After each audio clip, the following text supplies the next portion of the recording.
ஸ்ரீ சாயிநாத ஸ்தவன மஞ்சரி. ஸ்ரீ தாசகனு மகாராஜ் அருளிய இந்த துதிமாலை சாயிபாபா ஷீரடியில் வாழ்ந்த போதே 1918 செப்டம்பர் 9 எழுதி முடிக்கப்பட்டது. ஸ்ரீ கணேசனை வணங்குகின்றேன். எல்லாவற்றிற்கும் ஆதாரமானவனே மயூரேஸ்வரா, எல்லாவற்றிற்கும் சாட்சியாக விளங்குபவனே கௌரியின் மகனே, ஓ எண்ணங்களுக்கு எட்டாதவனே பெருத்த வைரனே ஸ்ரீ கணபதி, என்னை காப்பாற்று. நீ எல்லா கணங்களுக்கும் முதல்வனும் தலைவனும் ஆவாய். எனவே உன்னை கணேசன் என்பர். எல்லா சாஸ்திரங்களாலும் ஏற்றுக்கொள்ளப்பட்டவன் நீ. ஓ சாரதா, வாக்கின் தெய்வமே, நீ ஒளிவடிவாக பிறக்கும் பதங்களின் தலைவி. உன்னுடைய இருப்பினால்தான் உலகத்தில் எல்லா நிகழ்ச்சிகளும் நடக்கின்றன. நீ எழுத்தாளர்களின் தேவதை. நீ எப்போதும் தேசத்தின் அணிகலனாக விளங்குகின்றாய். உனது எல்லையற்ற சக்தி எல்லாவற்றிலும் விளங்குகிறது. ஓ ஜெகதம்பா, உன்னை வணங்குகிறேன். ஓ பூர்ண பரபிரம்மா, உயர்ந்த இறுதி நிலையில் உள்ளவனே, மகான்களுக்கு பிரியமானவனே, குணங்களோடு கூடிய உருவம் எடுத்தவனே, பண்டரிராயா, கருணை கடலே, எல்லையற்ற கருணை உடையவனே, பாண்டுரங்கா, ஓ நரஹரி, நீ எல்லாவற்றின் சூத்திரதாரி. நீ ஜகமெங்கும் வியாபித்துள்ளாய். எல்லா சாஸ்திரங்களாலும் உன்னுடைய உண்மையான உருவத்தை பற்றி ஆராய்ச்சி செய்கின்றன. வெறும் புத்தக அறிவு மட்டுமே பெற்றவர்களுக்கு நீ காணப்படுவதில்லை. ஓ சக்கரபாணி, அத்தகைய அறிவியல்கள் யாவரும் வெறும் வாத பிரதிவாதங்களிலேயே உழல்கிறார்கள். மகான்கள் மட்டுமே உன்னை அறிகிறார்கள். மற்றவர்கள் குழப்பத்தில் மூழ்கியவர்களாக மயங்கியவர்களாக உள்ளார்கள்.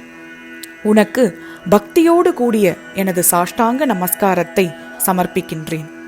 ஓ 5 முகங்களுடையவனே சங்கரா, மனித மண்டையோடுகளான மாலை அணிந்தவனே, நீல நிறமுடைய கழுத்தனே, திகம்பரா, ஓங்கார ரூபா, பசுபதிநாதா, எவருடைய உதடுகளில் உனது நாமம் விளங்குகிறதோ அவர்களது துன்பங்கள் உடனடியாக விலகிவிடும்.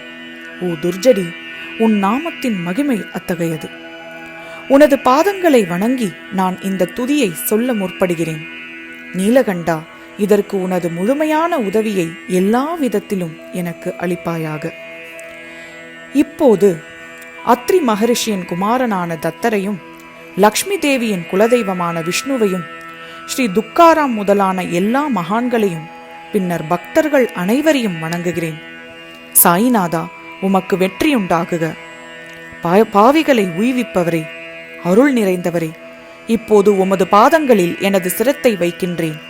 எனக்கு பயமற்ற நிலையை அளிப்பாயாக. நீ பூரணமான பிரம்மஸ்வரூபம், சுகங்களின் இருப்பிடம், மனிதர்களில் சிறந்தவனே, நீயே விஷ்ணு. எவருடைய பாதி உடலாக உமா இருக்கிறாளோ அந்த காமனை எரித்த சிவனும் நீயே. நீ மனித உருவெடுத்த பரமேஸ்வரன். நீ ஞானவானத்தின் கதிரவன். நீ கருணை கடல். நீ பிறப்பிறப்பாகிய பிணிக்கு மருந்து. நீ ஏழை எளியவர்களின் சிந்தாமணி. நீ உனது பக்தர்களை தூய்மைப்படுத்தும் கங்காநதி. சம்சார கடலில் முழுகுபவர்களுக்கு நீ ஓடம், அஞ்சுபவர்களுக்கு புகலிடம் நீ. இந்த பிரபஞ்சத்தின் மூல காரணமாக எந்த பரிசுத்தமான சைத்தன்யம் விளங்குகின்றதோ, ஓ கருணை கடலே, அதுவும் நீயே. இந்த பிரபஞ்சம் உனது ஒரு விளையாட்டு. தாங்கள் பிறவியற்றவர். உமக்கு இறப்பும் இல்லை. நன்கு ஆழ்ந்து விசாரித்து பார்த்து இறுதியில் அடையப்படும் முடிவும் இதுவே.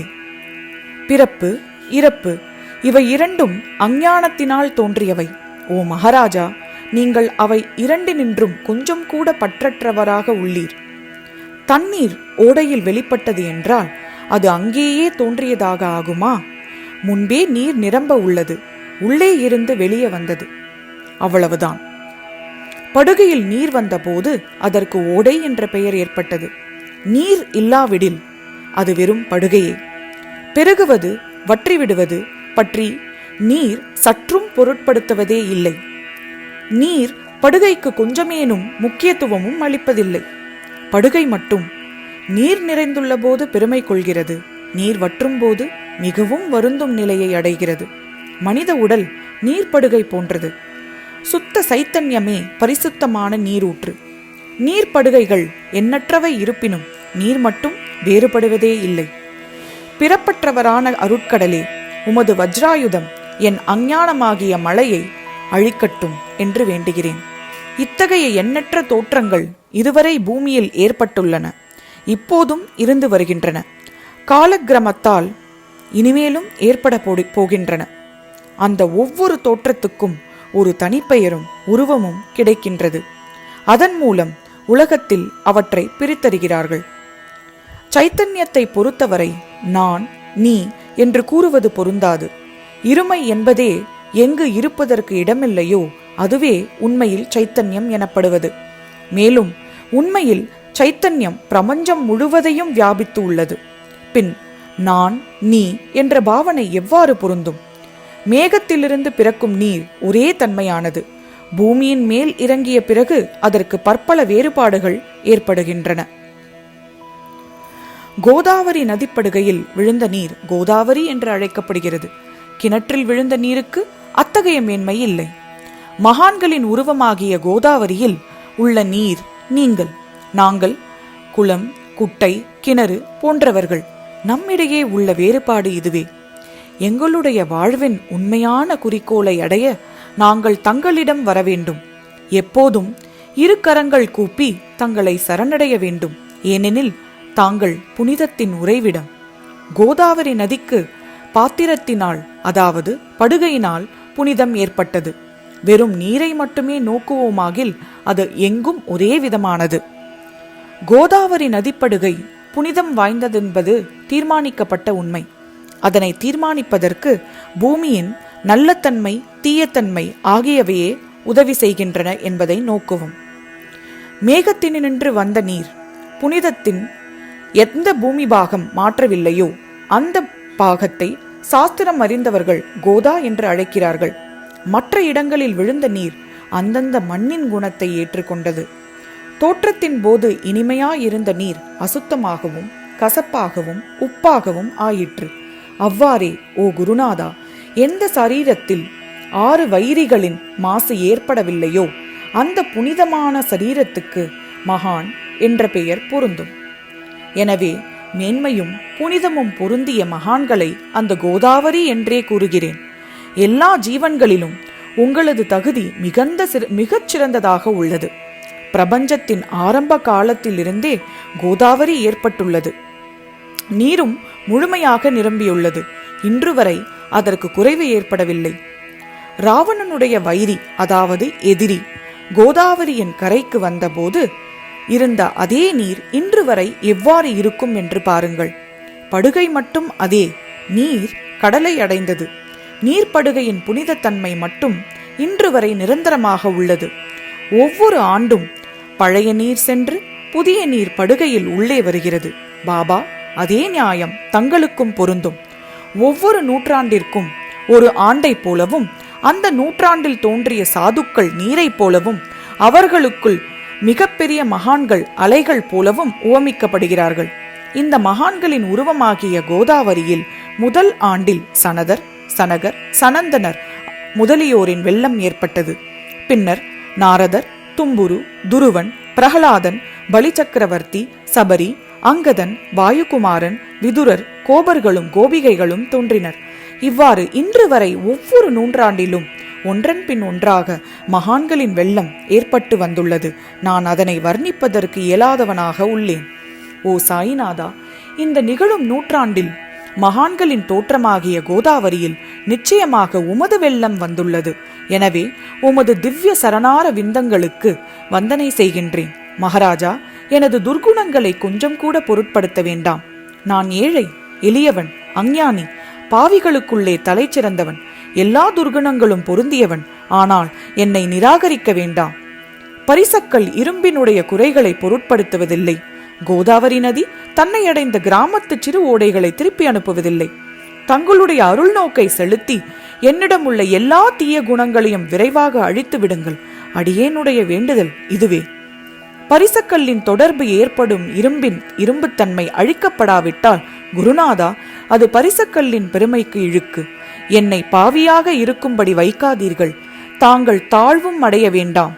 நீங்கள் பரிசக்கல், நான் இரும்பு. எனது அவமானம் உமதே என்பதை பாருங்கள். குழந்தை எப்போதும் தவறுகள் செய்கின்றது, ஆனால் தாய் சினம் கொள்வதில்லை. இதை நினைவிற்கொண்டு எனக்கு தாங்கள் அருளாகிய பிரசாதத்தை அளிப்பீராக.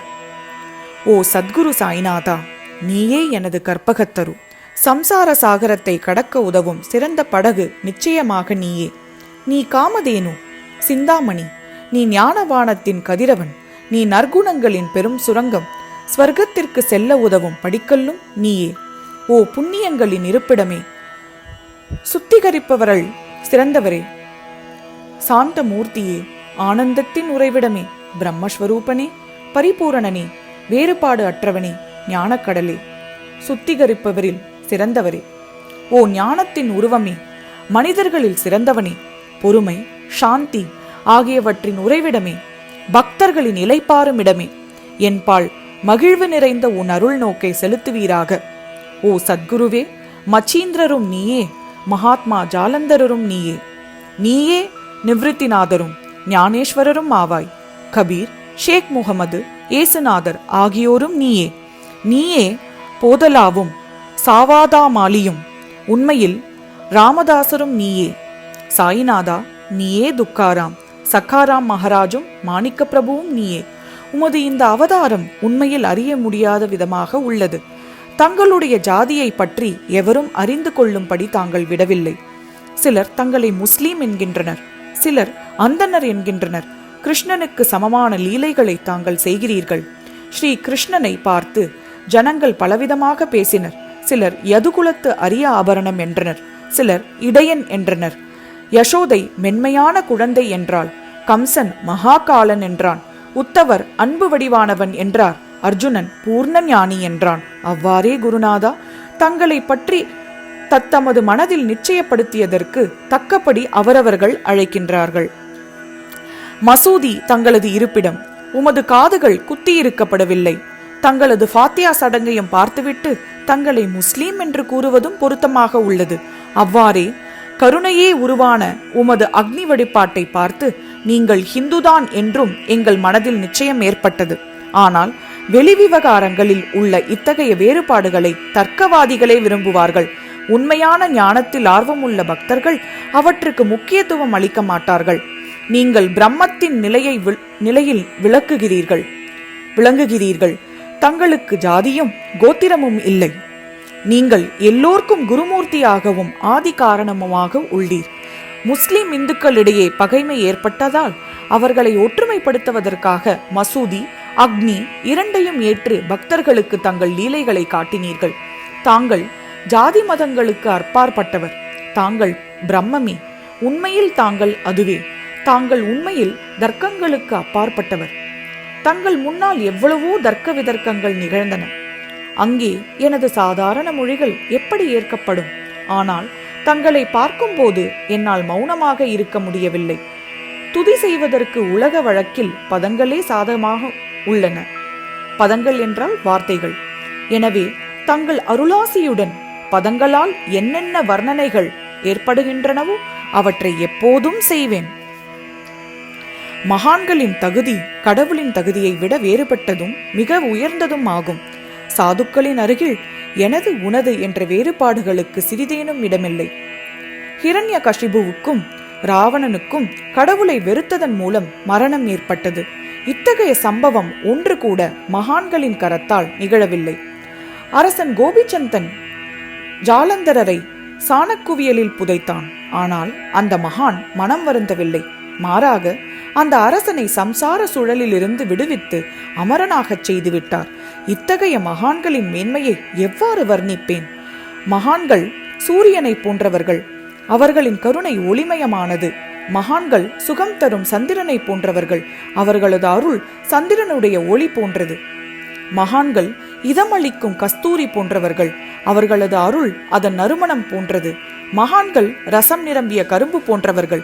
அவர்களது அருள் அந்த ரசத்தின் இன்சுவை போன்றது. மகான்கள் நல்லவரிடமும் தீயவரிடமும் ஒரே விதமாக நடந்து கொள்கிறார்கள். மாறாக பாவிகளிடமே எல்லையற்ற அன்புள்ளவர்களாக உள்ளார்கள். கோதாவரி நதியின் நீரில் அழுக்கடைந்த துணிகளே துவைக்கப்படுவதற்காக வருகின்றன. சுத்தமானவை கோதாவரியினின்று வெகு தொலைவில் பெட்டியிலேயே தங்குகின்றன. பெட்டியில் வைக்கப்பட்டிருந்த அந்த துணியும் ஒருமுறை கோதாவரியின் படுகையில் நன்றாக துவைப்பதற்காக வந்தது. இந்த ஊமையில் பெட்டிதான் வைகுண்டம். தாங்களே கோதாவரி. நம்பிக்கையே படித்துரை, ஜீவாத்மாக்களே துணிகள், 6 வித விகாரங்களே அவைகளை பற்றியுள்ள அழுக்கு. தங்களது பாதார விந்தங்களை தரிசிப்பதே கோதாவரி ஸ்நானமாகும். எல்லா அழுக்குகளும் போக்கி சுத்தப்படுத்துவதில் தாங்கள் மிகுந்த சாமர்த்தியசாலி. சம்சாரத்தில் உழலும் ஜனங்களாகிய நாங்கள் மேலும் மேலும் அழுக்கு படிந்தவர்களாக உள்ளோம். எனவே மகான்களின் தரிசனம் பெறுவதற்கு உரிமை பெற்றவர்கள் நாங்கள். கோதாவரி நதியில் நீர் நிரம்பி உள்ளது. படித்துறையில் துவைப்பதற்காக அழுக்கு துணிகள் உள்ளன. அவை அப்படியே கிடந்தால், அதாவது துவைக்கப்படாமல் கிடந்தால், அது உண்மையில் கோதாவரி நதிக்கு தான் அழுக்காகும். தாங்கள் அடர்ந்த நிழலும் குளிர்ச்சியும் தரும் சிறந்த மரம். நாங்கள் உண்மையில் பாதசாரிகள். கதிரவன் தாத்பரியங்களாகிய வெயிலால் எங்களை சுட்டெரிக்கின்றான். அவனுடைய தாபத்திலிருந்து கருணை கூர்ந்து, ஓ குருநாதா, எங்களை காப்பாற்றும். தங்கள் நல்லருளின் குளிர் நிழல் இவ்வுலகில் காப்பாற்றப்பட்ட தன்மையுடையது. மரத்தின் அடியில் அமர்ந்தும் ஒருவன் மேலிருந்து வெயிலை உணர்வானாகில் அந்த மரத்தை எவர் நிழல் தரும் மரம் என்று கூறுவர்? உமது அருளின்றி உலகில் நன்மை என்பது ஏற்படுவதில்லை. தர்மத்தை நிலைநிறுத்துவதற்காக சேஷசாயி அர்ஜுனனுக்கு நண்பனானான். விபீஷ்ணன் சுக்ரீவனுடைய அருளினாலேயே கோமான் ஸ்ரீராமனின் அருகாமையை அடைந்தான். மகான்களின் மூலமாகத்தான் ஸ்ரீ ஹரி மேன்மையை அடைந்தார். எந்த பிரம்மத்தை பற்றி வேதங்களில் கூட வர்ணிக்கப்படவில்லையோ அந்த பிரம்மத்தை உலகத்தில் சகுனமாக செய்து வெட்கப்பட வைத்தார்கள் மகான்கள். தாமாஜி என்ற பக்தர் வைகுண்டபதியும் ருக்மணிவரனுமாகிய இறைவனை ஒரு மகான் ஆக உருவெடுக்கும்படி செய்தார். சோகமேலா என்ற பக்தர் ஜகதாத்மா ஆன இறைவனை தமது எருமைகளின் சவத்தை எடுக்கும்படி செய்தார். மகான்களின் பெருமையை உணர்ந்த ஜகத் ஜீவனாகிய இறைவன் அவர்களுக்காக தண்ணீரும் சுமர்ந்தான். உண்மையின் மகான்கள் சச்சிதானந்த பிரபுவாகிய இறைவனின் எஜமானர்களாக ஆவார்கள். இப்போது அதிகம் சொல்வதற்கு எனக்கு வரவில்லை. நீயே எங்களுடைய தாயும் தந்தையும். ஓ சத்குரு ஷீரடி சாய்நாதா, ஷீரடி கிராமத்தில் வசிப்பவரே. பாபா, உமது லீலைகளின் உண்மையான பொருளை எவரும் அறியவில்லை. அவ்வாறிருக்க எனது வெற்று வார்த்தைகள் எவ்வாறு அவற்றை விளக்க முடியும்? சொல்லுங்கள். ஜீவன்களுக்கு உய்வளிக்கும் பொருட்டு தாங்கள் ஷீரடிக்கு வந்தீர்கள். அகல்களில் நீரூற்றி விளக்கேற்றி நீங்கள் எரிய வைத்தீர்கள். 7 சான் நீளமுள்ள குறுகிய மரப்பலகையை நீங்கள் படுத்துக்கொள்ளும் கட்டிலாகி உங்கள் யோக சாமர்த்தியத்தின் சக்தியை பக்தர்களுக்கு காட்டினீர்கள். அநேக பெண்மணிகளின் மலட்டுத்தன்மையை நீக்கி அருளினீர்கள். எத்தனையோ வியாதிகளை உதியின் மூலம் குணப்படுத்தினீர்கள். இவ்வுலக சம்பந்தமான துன்பங்களை நீக்குவது உமக்கு ஒரு பொருட்டே அன்று. யானை ஒன்று எறும்பை ஒரு சுமையாக எவ்வாறு கருதும்? இப்போது குருநாதா, இந்த எளியவன் பால் கருணை காட்டுவீராக. நான் உமது பாதங்களை அண்டியுள்ளேன். என்னை திருப்பி அனுப்பிவிடாதீர். நீர் அரசருக்கெல்லாம் அரசர், குபேரனுக்கும் குபேரர், வைத்தியர்களுக்கெல்லாம் வைத்தியர். உங்களை விட சிறந்தவர் எவரும் இலர். மற்ற தெய்வங்களை பூஜிப்பதற்கு அதற்கு தகுந்த சிறப்பு உபகாரங்கள் உள்ளன. ஆனால் உமை பூஜிப்பதற்கு உலகில் பொருட்களே இல்லை. சூரியனுடைய இல்லத்தில் தீபாவளி பண்டிகை வந்ததென்றால் எப்பேற்பட்ட பொருட்களை கொண்டு அதை கொண்டாடுவோம். சமுத்திரத்தின் தாகத்தை தீர்க்க இப்புவியிடத்தில் நீர் இல்லை. நெருப்பை உஷ்ணப்படுத்த எங்கிருந்து அக்னி கொண்டு வருவது? ஓ ஸ்ரீ சமர்த்தா குருநாதா, பூஜைக்குரிய பொருட்கள் யாவும் உண்மையில் உமது ஆத்மாவின் அம்சமாய் உள்ளன. மேற்கூறப்பட்டவையெல்லாம் தத்துவ திருஷ்டியால் கூறப்பட்ட பேச்சுகளே. என் மனதில் அனுபவத்தால் ஏற்பட்டவை அன்று. அனுபவம் இன்றி கூறப்படும் பதஜாலங்கள் வீணேயாகும். போகட்டும். உலக வழக்கில் உள்ளபடி உமக்கு நான் பூஜை செய்யலாம் என்றால் அதனை செய்வதற்கு தேவையான திறமை எனக்கு இல்லை எனது குருநாதரே. பலவித கற்பனைகள் செய்து உமக்கு பூஜை செய்கிறேன். அருள் மிகுந்தவரே, அடியேனுடைய அத்தகைய பூஜையை ஏற்றுக்கொள்வீராக. இப்போது அன்பு கண்ணீரால் உமது பாதங்களை கழுவுகிறேன். உண்மையான பக்தியாகிய சந்தனத்தை அரைத்து உமக்கு பூசுகிறேன். எனது அழகிய பதங்களாகிய இந்த கஃப்னியை உமக்கு அணிவிக்கிறேன். பிரேமை என்ற மலராகிய மாலையை உமது கழுத்தில் அணிவிக்கின்றேன். எனது துர்க்குணங்களாகிய தூபத்தை உமக்கு முன்பு எரிய விடுகிறேன். அது மிக தீய பொருளாயினும் அதனின்று தீய வாசனை எழுவதில்லை. சத்குருவுக்கு முன்பன்றி வேறு எங்கெங்கு தூபம் எரிய விடப்படுகிறதோ அங்கெல்லாம் தூபப் பொருளுக்கு ஏற்படும் நிலை வருமாறு. தூபத்ரவியத்துக்கு அக்னியின் ஸ்பரிசம் ஏற்பட்ட மாத்திரத்தில் அதனது நறுமணம் என்ற நல்ல குணம் அதனை விட்டு சென்று விடுகிறது. உமக்கு எதிரே இதற்கு மாறாக நிகழ்கிறது. தீயத்தன்மைகள் அக்னியில் எரிந்து விடுகின்றன. உலகம் பார்த்து மகிழும்படி சத்குணம் எவ்வித குறைவுமின்றி தங்குவிடுகிறது. மனதினுடைய தீய குணங்கள் யாவும் எரிந்த பின் மனம் மாசற்றதாகிறது. கங்கையில் உள்ள மாசுக்கள் நீங்கியவுடன் அவள் இயல்பாகவே புனிதமடைகிறாள். மாயை, மோகம் என்ற தீபத்தை உமக்கு சுற்றுகிறேன். அதன் மூலம் எனக்கு வைராகியம் என்ற ஒளி கிடைக்கட்டும்.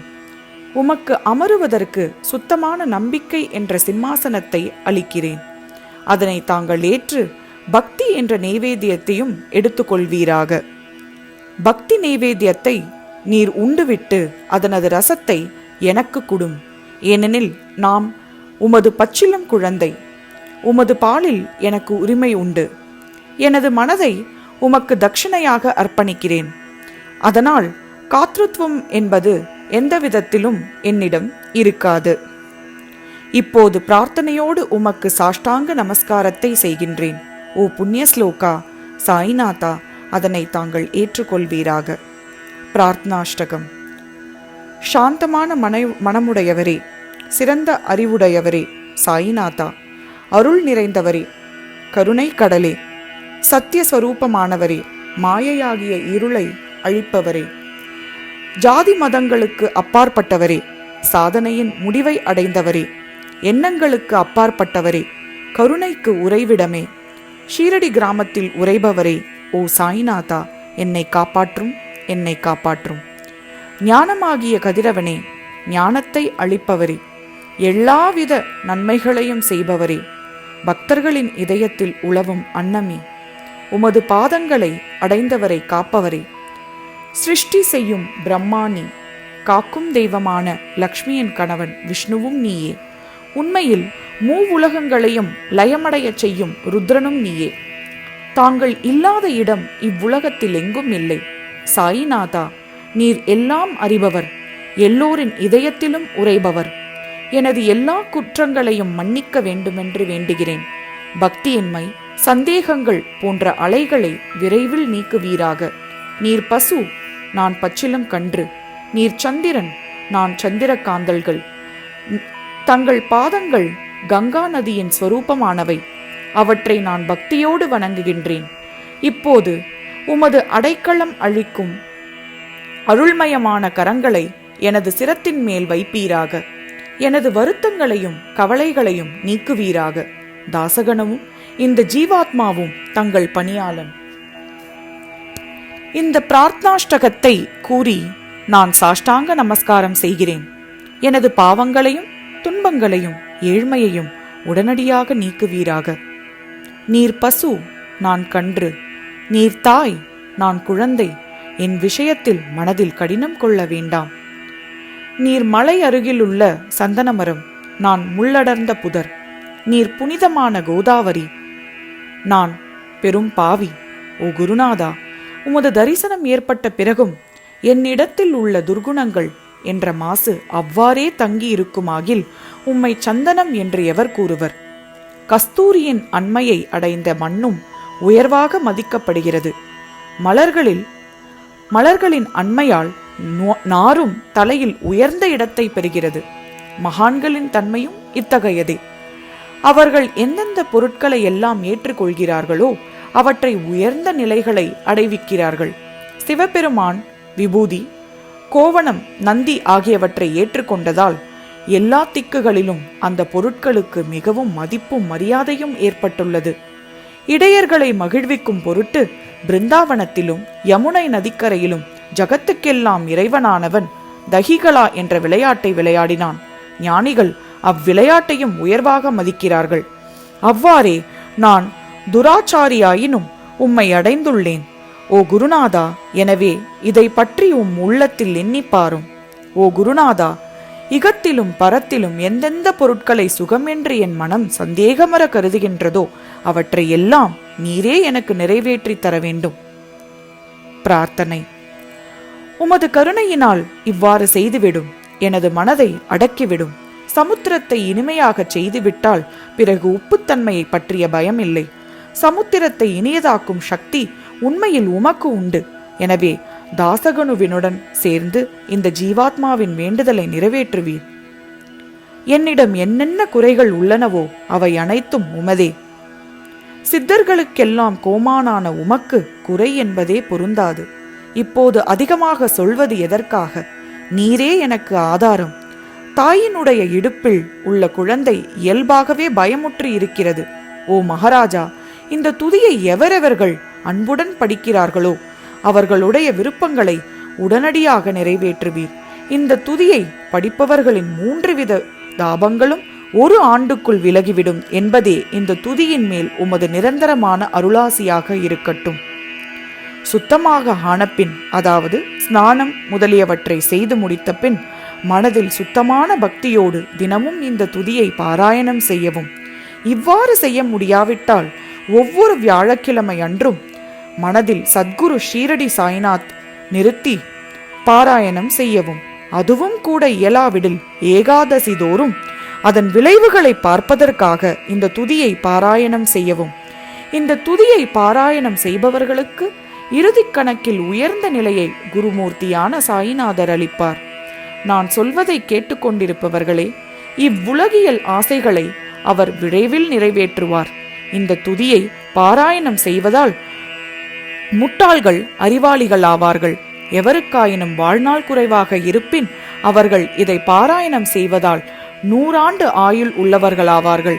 இந்த துதியை பாராயணம் செய்வதால் செல்வத்துக்கு குறைவு இருந்தால் குபேரன் அவர்களது இல்லத்திற்கு வந்து பணி செய்வான்.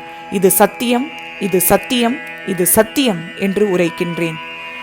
சந்ததியற்றவர்களுக்கு இந்த துதியை படிப்பதால் குழந்தை செல்வம் கிட்டும். இதனை படிப்பவர்களின் ரோகங்கள் முற்றிலும் நீங்கிவிடும். தினந்தோறும் இந்த துதியை பாராயணம் செய்வதால் பயமும் கவலைகளும் நீங்கிவிடும். மதிப்பும் மரியாதையும் உயரும். அளவற்ற பிரம்மத்தை உணர்வார்கள். ஓ அறிவாளிகளே, உங்களது மனதில் இந்த துதியை பற்றி நம்பிக்கை கொள்ளுங்கள். தர்க்கங்கள், தவறான எண்ணங்கள் ஆகியவற்றுக்கு கொஞ்சம் கூட இடம் கொடுக்க வேண்டாம். ஷீரடி கஷேத்திரத்திற்கு கிரமமாக யாத்திரை செல்லுங்கள். பாபாவின் திருவடிகளை மனதில் இருத்துங்கள். அவர் அனாதைகளின் உறவினர். பக்தர்களின் விருப்பங்களை பூர்த்தி செய்யும் கற்பகத்தரு. அவருடைய பிரேரணையினாலேயே இந்த துதியை பாராயணம் செய்கின்றேன். இல்லாவிடில் பாமரனாகிய என்னால் இத்தகைய செயல் எவ்வாறு முடியும்? ஆங்கில ஆண்டு 1918 புரட்டாசி மாதம் சுக்ல பக்ஷத்தில் கணேச சதுர்த்தி அன்று திங்கட்கிழமை 2வது பிரகாரத்தில் புனிதமான நர்மதா நதி தீரத்தில் உள்ள மகேஸ்வரன் என்ற கஷேத்திரத்தில் ஸ்ரீ அகல்யா தேவியின் சன்னதியில் ஸ்ரீ சாயிநாத ஸ்தவன மஞ்சரி நிறைவடைந்தது. மகேஸ்வரம் என்ற புகழ்பெற்ற கஷேத்திரத்திலும் எங்களுடைய இல்லத்திலும் இந்த துதி நிறைவடைந்தது. ஸ்ரீ சாயிநாதர் என் மனதில் புகுந்து ஒவ்வொரு பதத்தையும் என்னை கூற வைத்தார்.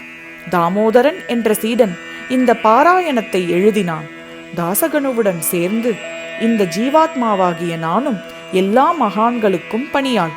ஸ்ரீ சாயிநாத ஸ்தவன மஞ்சரி சம்சார சாகரத்தை கடக்க உதவட்டும். ஓ பாண்டுரங்கா, இதுவே தாசகனுவுடன் சேர்ந்து இந்த ஜீவாத்மாவின் பக்தி மிகுந்த பிரார்த்தனை. மங்களம், சுபமங்களம். ஸ்ரீ சச்சிதானந்த சமர்த்த சத்குரு ஸ்ரீ சாய்நாத் மகாராஜ் கி ஜெய். ஓம் சாய்ராம்.